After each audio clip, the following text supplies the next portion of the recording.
your Attorney General's comments? Well, good afternoon, and I think there are two distinct things that need to be dealt with here. Firstly, as a member of the British Pakistani community, I have actually found the general context of what has been argued here actually deeply offensive.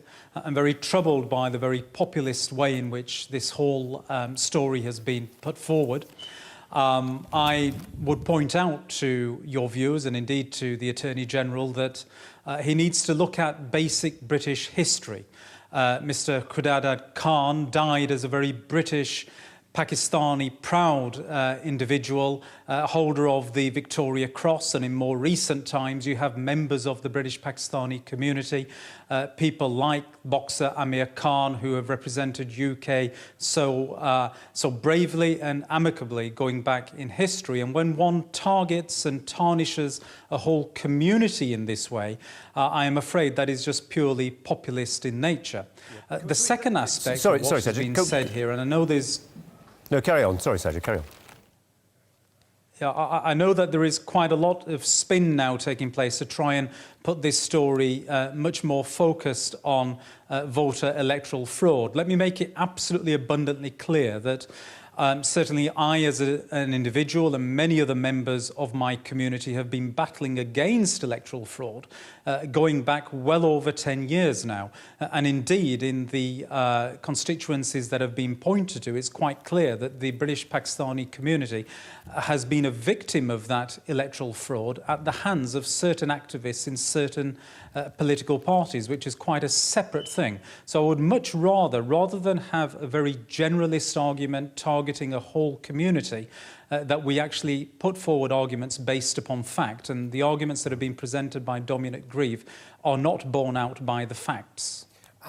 Examining the facts, and how true is it, do you think, that the corruption, which, as he puts it, is endemic in Pakistan, can then filter back through immigrant communities back to the UK? I mean, the starting point there is, how corrupt is Pakistan?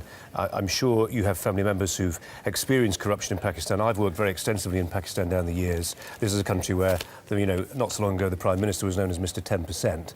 There are problems with corruption, but then there are problems with corruption in many developing countries, which you could argue then are re-exported back to the UK. But undeniably, it's true, isn't it, that Pakistan has got tremendous corruption problems, but so too have other countries. Well, Colin, let me explain. I have worked extensively on the EU-India Free Trade Agreement as the lead person in the European Parliament. I have very extensive links and a long history of working with Pakistan also. And what Mr. Grieve has done here is to try and draw a distinction between India and Pakistan.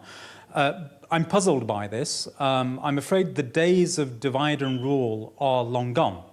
If you are to try and examine levels of corruption in both of these countries, you will find it very difficult to distinguish between the two, but yet that distinction is tried to be drawn out in this particular interview that Dominic has given. I don't see that at all.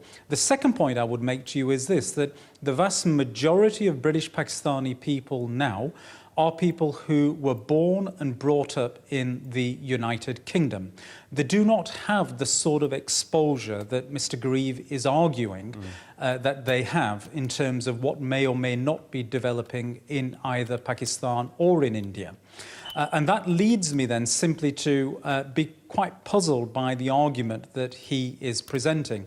Certainly the overwhelming vast majority of British Pakistanis will not recognise the characteristics that are being attributed to them today.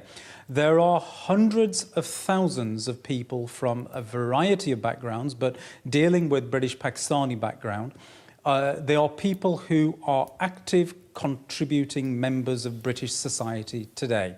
And when they find themselves being painted with a very broad brush in this particular way by somebody who holds a very high office in the United Kingdom, then that is something that they will immediately reject, and quite rightly they are doing so.